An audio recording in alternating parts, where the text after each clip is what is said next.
What would you do if your entire life as you know it was ripped from under you?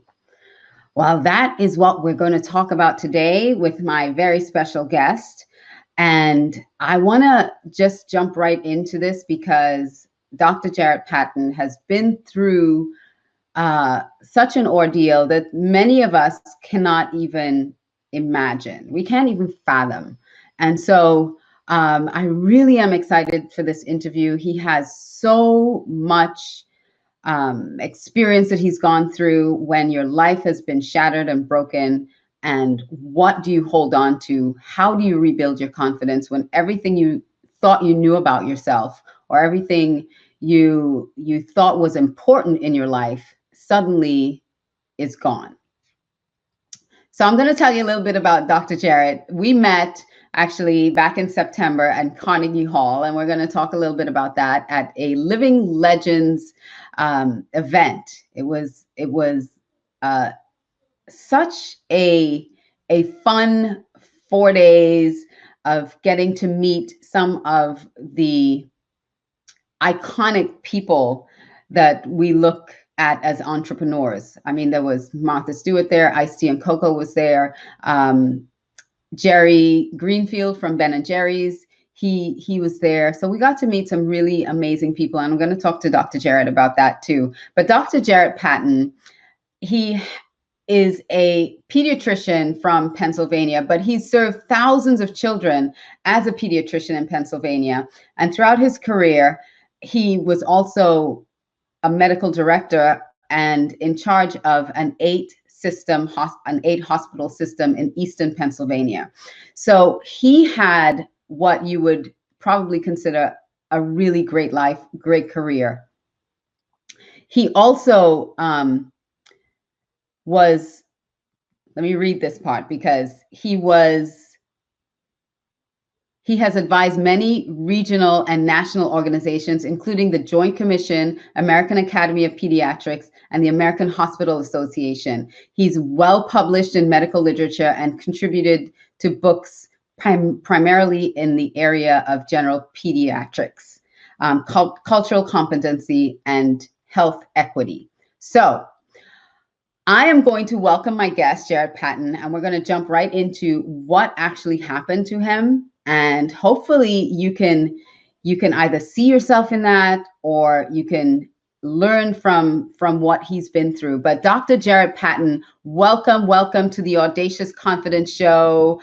And you know what? I'm welcoming you to the show, but I didn't even welcome myself to the show. I just realized nobody knows who I am if they're new. So let me just welcome myself too to the show. This is the Audacious Confidence Show with Alicia Couri. That's me, the Red Carpet CEO. And I'm here to influence, educate, inspire, and entertain you so you can step into your own audacious confidence and be more, do more, have more, and live the life of your dreams without limits. And over on my side here is, I don't even know if I want to say left or right, but over on the side here is Dr. Jarret Patton. Welcome to the show.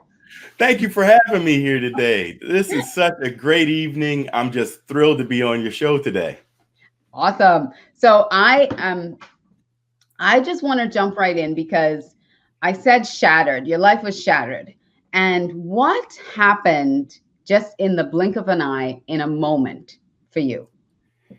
It was a crazy time in my life. I was running around the hospital like I normally did, seeing patients, running to lots of meetings. I was in charge of lots of things with my responsibility.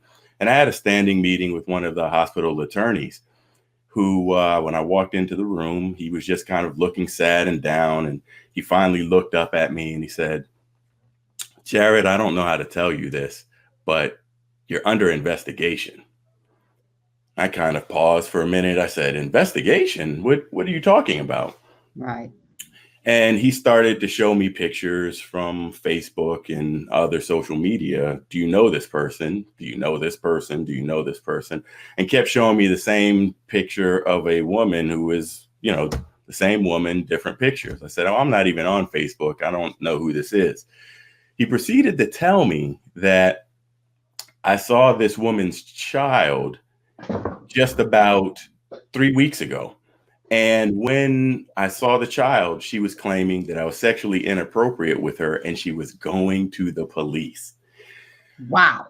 My life was shattered. I was sitting in that glass walled room and I felt like I was in a vacuum. I could not hear anything else they were telling me. Wow. And I just sat there in silence as they were telling me all the policies and procedures. And I went on my way. Sure Now, enough. just a pause a second. So she is claiming that you sexually assaulted her child, well, you're a pediatrician, so a minor, like an infant, a toddler, what age child? Yes. So her complaint was that I was inappropriate with her as the mother while in the middle of me And examining her 9-month-old child. oh, So she's holding her 9-month-old child in her lap and I'm examining the child and she's saying that I that you was touched sexually her or inappropriate with something her. while you That's were right. examining the child. That's right. Oh. So this is something completely unexpected, something completely that you That just came wouldn't out of even left field. Yeah, and so it's like of all the complaints that you hear around a hospital system of that magnitude, it's like, all right, well, what kind of crazy story do you have today? Never did I think that I would be in the middle of it. And sure enough, she kept her word and went to the police and filed a report. So weeks went by, even a couple of months went by as there was some sort of investigation going on in the background. I was away from the hospital. I was sitting at home You trying were to get some suspended? sort of resolution. Yeah, I could, because then I couldn't see my patients anymore. I couldn't attend any meetings. I just had to be on a complete leave of absence. This was difficult in and of itself. But then I get a phone call saying, hey, you need to show up at the police station and turn yourself in the next day. My life changed completely. Wow. Because you're at home thinking, this is baseless. This can't go anywhere. This is going to be dismissed. Totally. It made no sense at all to me. And I said, this can't even be real. I mean, this is so ridiculous. You know, how could this even go forward? And sure enough, I show up at the police station and I still remember those cold steel handcuffs crushing the bones in my wrist as I was led off into a paddy wagon to the jail for processing. Wow. Wow. Michael says, we know better, Jarret. Yeah. That's the one thing that I'm going to get into a little bit later about your support system, but it's crazy. So you're sitting in a jail cell wondering now, what the hell just happened? Completely awry. You know, now my life has really taken a turn because being arrested as a physician leads to a whole chain of events. It leads to your medical license being suspended. It leads to your drug enforcement agency license being suspended or taken away. Wow. It leads to you not being able to practice anymore. They may even take away your board certification. So all of these things started happening to me as I'm going. Like a cascading effect, like Yeah. one thing after the next, after the next. I got to know my postal carrier, Kelly, very well because she was delivering me certified mail almost on a daily basis. And it's something I never want to live through again. Wow. So at this point now, so you're going from being, well-respected doctor, administrator to now down here. So what did that do to your self-esteem, to your self-worth, to your confidence? You know, when you are a hospital executive like I was, your confidence is pretty sky high. I mean, you're leading teams, you're managing people, you're responsible for budgets, and you're really doing a lot of great things. And in my case, I still could get back to my clinic and see patients on a one-by-one basis. So my confidence in what I did as a clinical physician, as well as what I have done with a number of other policies and procedures to make healthcare better for the masses, I really thought I was at the top of my game, and my confidence was rising sky high before this moment. And then now you're sitting at home waiting trial. And what do you feel? Crushed, devastated. There were so many days I would just kind of sit around and I would just feel like there's a fog, and the fog is not clearing. The fog just continues to settle and I can't see clearly. I don't know why this is happening or what is going on. What's going to happen? Right. And what's going to happen? This was month after month after month after month. Wow. So once the fog started to clear, and I could say, well, I need to just move on with my life the best way I can. I may not ever be able to be a doctor again. I may never practice again. That's okay. I can find other things to do. And I tried to look for employment in this off time. And I said, well, I have leadership skills. They would transfer easily to other industries. Right. Sebastian, just a second. Sebastian is saying that is super frightening in more ways than one, just to be at the top of your game and then suddenly someone, because of a false accusation, is just everything taken away from you. In a blink of an eye, all goes away. And it's just, you don't know, because it's something you weren't expecting. It's one thing if you were unsatisfied at work or having a bad time or maybe had a couple of warnings and it's only a matter of time before you get fired. This was nothing like that. Next thing I know, I'm talking to a judge from a jail cell trying to figure out, okay, well, once I get out of here, what am I able to do? What can I do? So ultimately, I wasn't able to get any employment. I tried to learn a new skill. I went to get a commercial driver's license over this time. I said I could always drive trucks. I could not do any of these things. Wow. And you weren't meant to. Period of time took about 16 months of my life. Oh, wow. 16 months just trying to figure stuff out. And I read in your book, because you're an author, best-selling author. Your book is called License to Live, a primer to rebuilding your life and your career after your career is shattered. And so, thank you, Cuba. I appreciate that. And so you were talking in your book about suicide and how some doctors, when faced with something like this or faced with a career-ending sort of scenario, that's a choice that a lot of physicians make. Why do you think that is? Well, the sad thing is, Alicia, that physician suicide is really something that's going on at an all-time high. Wow. There's statistics that we have had in the past, but we realized that these estimates were far below the actuality. So it turns out that physicians have the highest suicide rate of all occupations. And part of this is just the way you go through training. You go through as a physician, you go through as a trainee, even going through college and medical school, that you are constantly working and working and working, and you're training yourself to go down this narrow pathway as a physician. So it leads you to hospitals, it leads you to clinics, you're able to get additional training, but you've essentially put away 10, 12, 15, 18 years of your life getting to that point. And a lot of money. A lot of money that you're spending. Over $200,000 to $300,000 is the average debt of students getting out of medical school right now. So we are trained to do one thing. And if that one thing is taken away or something goes wrong, or we're not happy doing that one thing, there are many of us that feel all hope is lost and there's no life worth living. Right. And I'm here to state the contrary. Yes.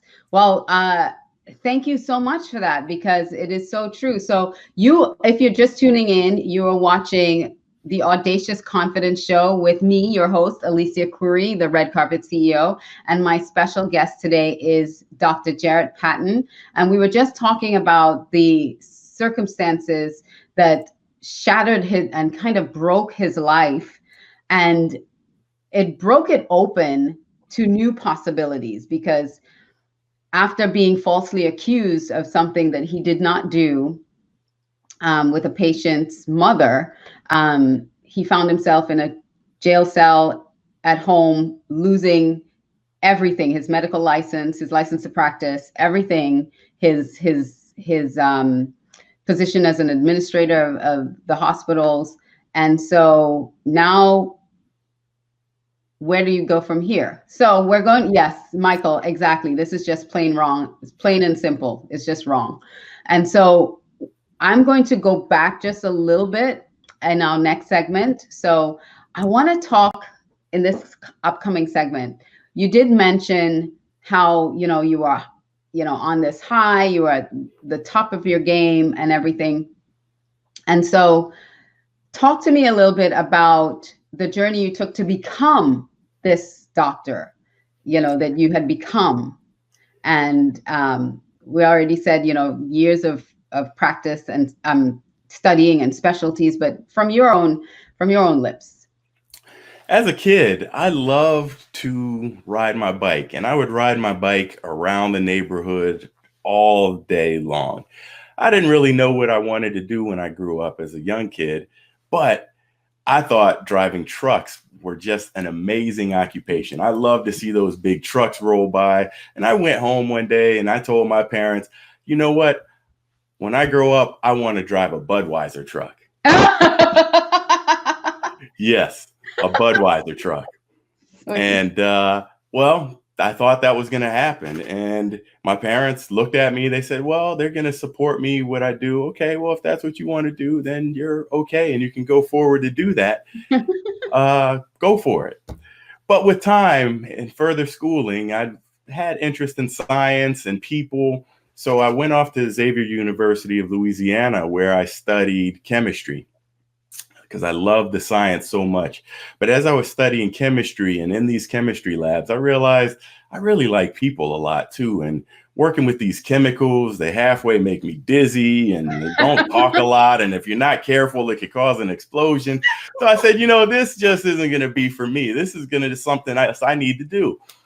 So I continued on with chemistry, but added the pre-med requirement. So I was able to go ahead and said, maybe I can use my love of science and people to take me on to medical school. And that's exactly what I did. Right. I was able to go off to Case Western Reserve University in Cleveland, where I was able to really kind of focus my practice and figure out what I wanted to do. And I didn't know exactly what I wanted to do because it was all so cool. But by the end of med school, I took an international trip to Ghana, where I worked in a clinic in a small village and worked with so many children. Wow. I knew that pediatrics was going to be the specialty for me. I knew it was something that I had to do. That became it. That was wonderful. And the thing is, we talked about this before we came on air, that we start focusing our lives so much in this one area that we miss some of the other possibilities for us. And just you telling that story shows how, we could miss some of those possibilities. If you had not taken that trip to Ghana, you probably would not have found pediatrics the way that you did. And going through the struggle that you went through with having your license taken away from, having everything taken away from you, opened you up to new possibilities. And sometimes breaking is what's needed to open you up to an even higher calling or a bigger possibility for yourself. Absolutely. And that's exactly what happened in my case, because with time, I was kind of working in clinics. I finished my residency and went on to practice pediatrics. But I also really like to be involved in leadership. And all of these things were kind of going along until I reached one of the highest levels in the hospital. I was frequently with the C-suite. I was community board member on several nonprofits in the area. I held a board seat on the hospital, the 8-hospital system, actually. So I was doing all of these things that were just, they were just incredible. And I just thought I was living that time in the moment. But having been crushed and knocked down and knocked back and had everything taken away from me, things eventually came back. Even before I went through my criminal trial, the state of Pennsylvania said, here, take your license back. And Wow. New York gave me my license back. And then some of the other pieces started to come. So by the time the trial finished, it was a foregone conclusion. Everything is okay. Let this guy go. This was just a horrible event in his life. But you're absolutely right, Alicia. Without having this experience in my life, I never would have looked outside of the world of possibilities that are out there. Right. Santosh, I just want to acknowledge a couple other comments. Santosh said, good morning. Good morning, Santosh. And she said, wow, Jarret, that was painful. And she also said that sometimes the world is unfair. You know, the world is unfair at times. Parker says, but damage is done. That's so cruel. Do you know what happened to the person that made the accusations? As far as I know, they probably just went about their merry life, because unfortunately, in this environment we live in the US, there is no penalty. There's nothing that anybody can be held accountable for just making an accusation like that. Wow. So she just went on about her life just as it was. And you know, you can look at it as an angel in disguise, really, that someone came in, shook you up, and went about their merry way to open you up to something new and different and exciting. And we're going to talk about that coming up. But I want to talk about your family. How was this on your family, and how was this, you know, I know it was in the media and everything else. Oh, Eva says, congratulations on your acquittal, doctor. I cannot imagine the emotional, physical, and financial torture that was. I read somewhere that other women came forward also. How did that happen? Were there a group of friends who just decided to assassinate your character? Interesting question. Very good question. And as we talk about this, it's interesting. As I've been getting the stories, I've been doing a lot of research in both my case and other cases. And in this case, particularly, after conducting a few interviews with people who were there, who were in the trial, maybe had some other part in this event that I did not know, they were telling me things like people could see these women coming off and getting in the back of the courtroom, giving each other high fives and celebrating like this was something to be so happy about. Wow. and a joyous occasion. And so a lot of people had their eyes on my case in particular.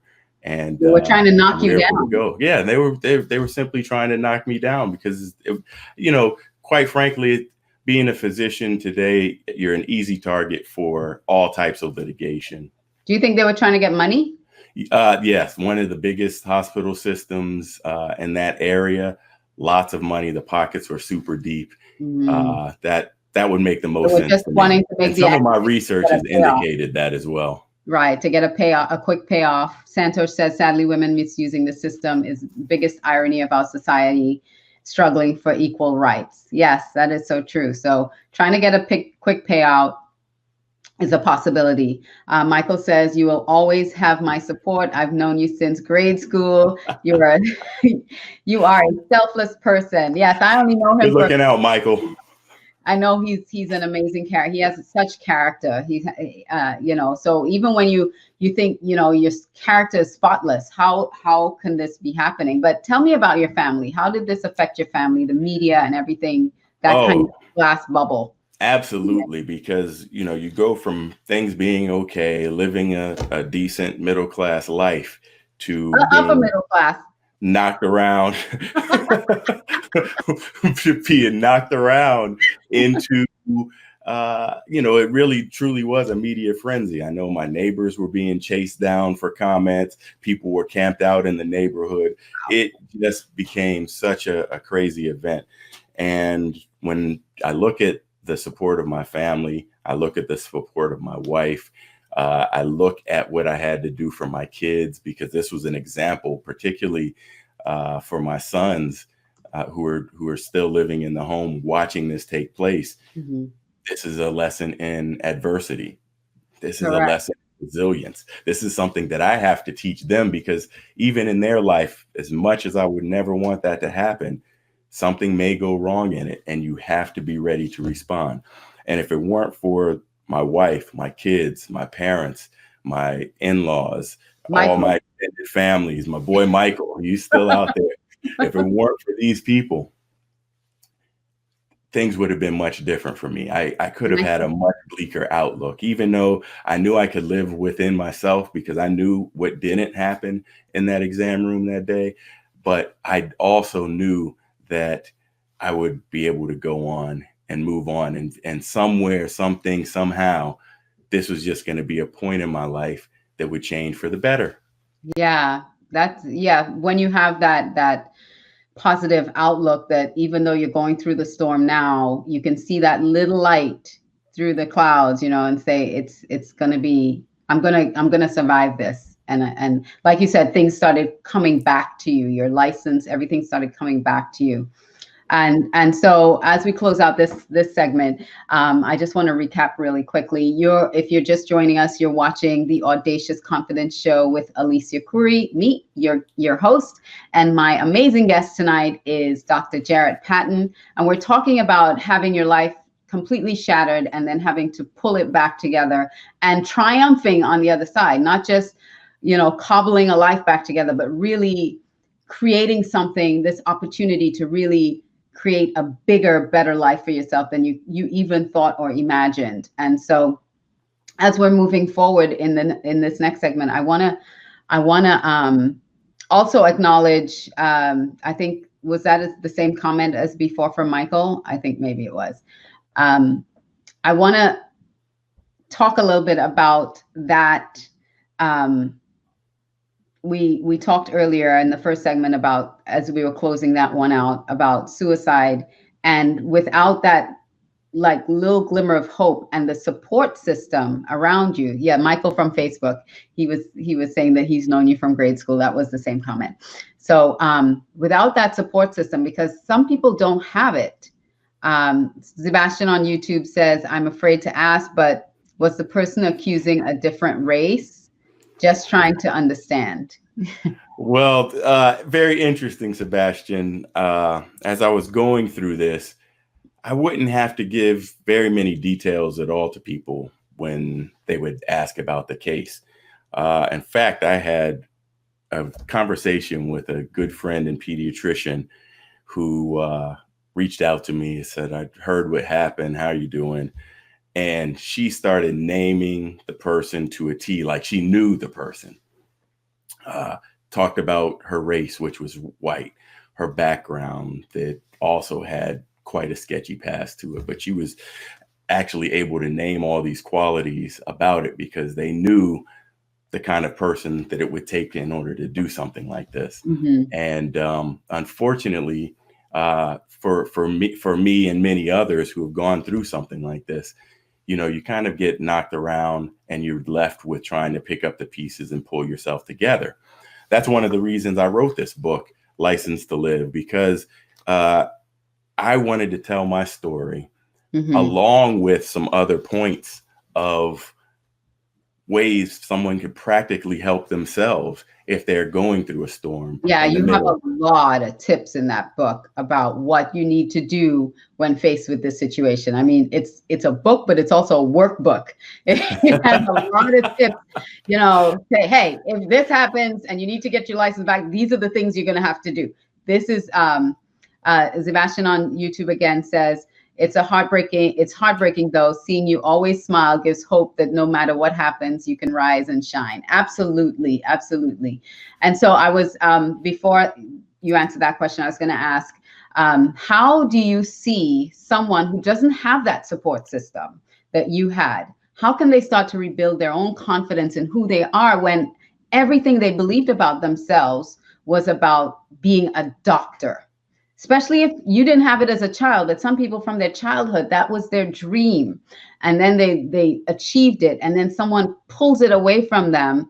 How do you help them regain their self-esteem? And then Vinny on YouTube is also saying, wow, based on the smile on his face, it's hard to even imagine all this happened. Thank God. Yeah, exactly, Vinny. So yeah, what advice would you have for someone who, number one, has been dreaming of that their whole life? Their whole identity was wrapped around being a doctor. It's taken away from them, and they don't have the kind of support system that you had. Well, it only takes one person. It only takes one person to believe in achieving. If no one else believes in you, as long as you believe in yourself, you can get to that next level. And once you believe, others will start to believe, and others will come along with you and help lift you up. Even if your support system is not solid from the beginning, you believe in yourself and take steps every single day to make a change. Even if you only thought you could do one thing in your life. And after I got my medical degree, I thought I would probably just be a doctor for the rest of my life. But this gave me an opportunity to open up my eyes. And although I have a small practice, although I'm able to do other things, I would never have even been in Carnegie Hall and met Alicia that day. There are so many things that happen in your life, and they seem like they're bad at that moment, but it's something that you can recover from. It's something that you can lift yourself up from, and then others will lift you. So just believe, simply believe. Awesome. And I'm glad you mentioned Carnegie Hall, because I wanted to get back with that. And so what I was thinking when we were talking about Carnegie Hall is I had mentioned to you that had this not happened to you, you and I would not have met. We would not have been, Parker says, dude, you're a hero. He's on Facebook. Yeah. That because you would have been in your practice when we were at Carnegie Hall, you would not have even seen the possibilities for your life if something like this didn't happen to you. So how awesome is it? Sometimes the darkest moments of our lives can be the actual opportunity of a lifetime if we choose to see it that way. Yes. And that's part of the way you must see it that way. And you have to realize, as bad as things are in this moment, at this time, right now, maybe things could be worse, but let's not focus on how bad they can be. Because you sat in that jail cell. You sat in that cell and you thought, how about the people who are sitting in a cell for years being falsely accused? I'm only here for this day. And I could look at that because people actually happen. They've been in jail for 20 years. Yeah. Oops, I'm sorry. We were wrong. We prosecuted you erroneously. Okay, have your freedom back.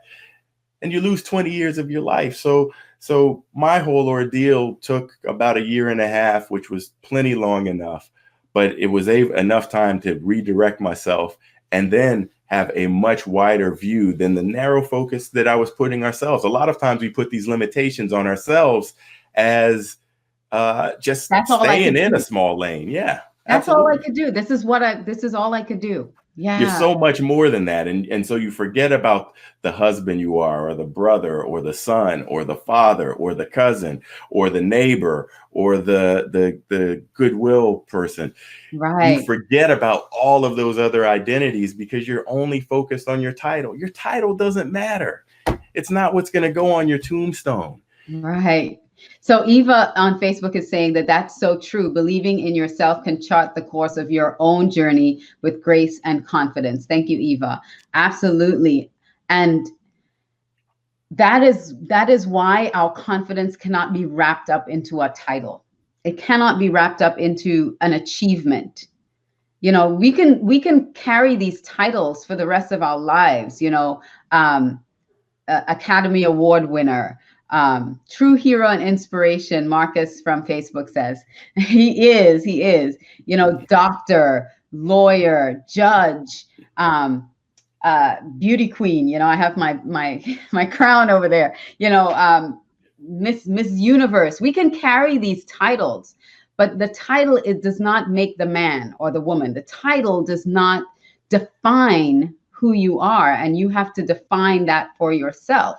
And when you do that, and I think that's what you're talking about, is if you believe in you, if you can define who you are for yourself first, then when the storm comes to shatter you, you still know who you are, and it's not about the title. And I think that is one of the most powerful things that I learned reading your book, that it's not about the title. Thank you. It's not. It really isn't.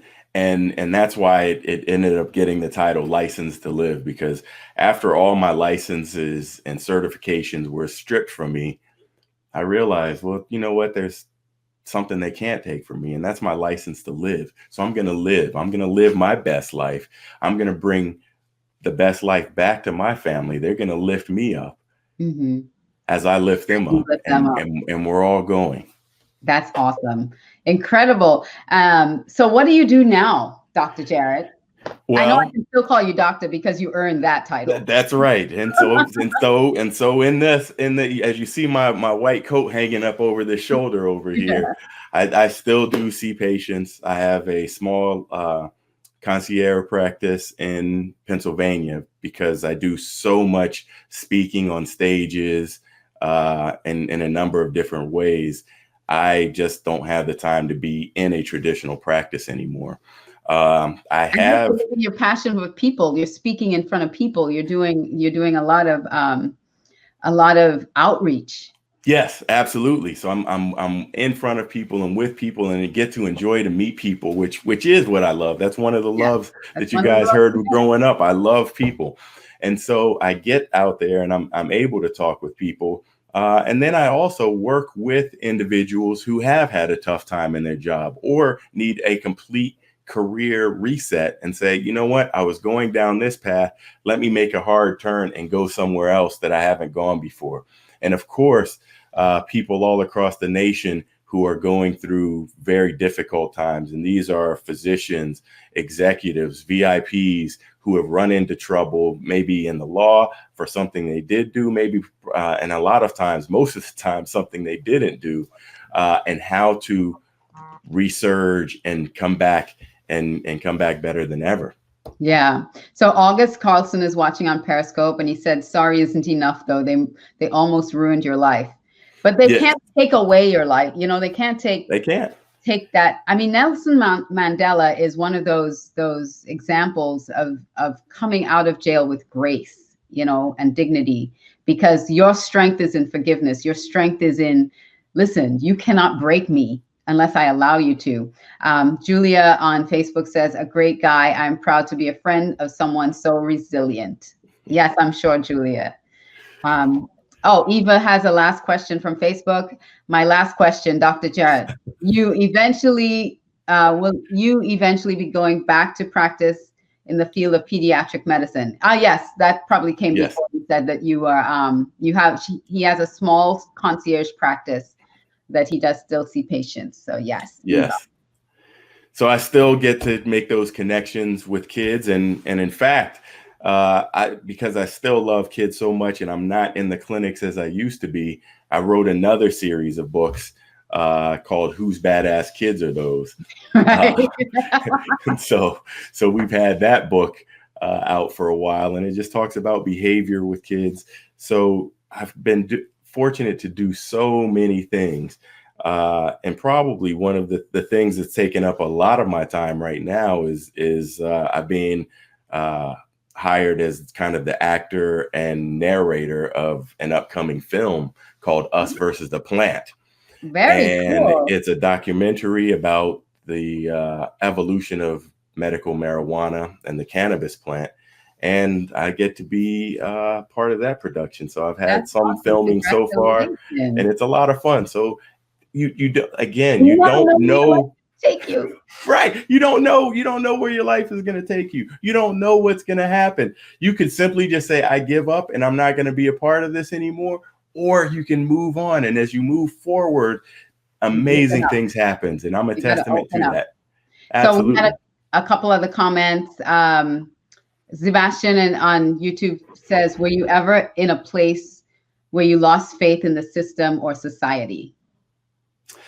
Yes, that's a tough one, because there was a time where I could just see so much bad and so much skepticism, and even things that were altruistic, perhaps. But one thing I never lost faith is faith in my God. And I knew that in addition to having my family and friends and supporters kind of lift me up, there's also a higher calling that I remain faithful. And I knew, in fact, my faith even became stronger as a result of that, because I realized that all of this was happening for a reason. And although it wasn't the way I had penciled it down in my planner or my calendar, You had a different plan. it was a whole different plan for me. Yes, amen. So Patricia Rogers earlier said, hello, hi, Pat. Thank you for joining the show. And anything you want to share to help someone really recover their if they went through where they lost their license, or even just to recover their confidence in the last 2 minutes that we have here. Is there anything that you'd like to share with our audience? Yes, I know that for a fact, we all go through tough periods in our life, and it's easy to get down. It's easy to get knocked down. It's easy to feel down and depressed.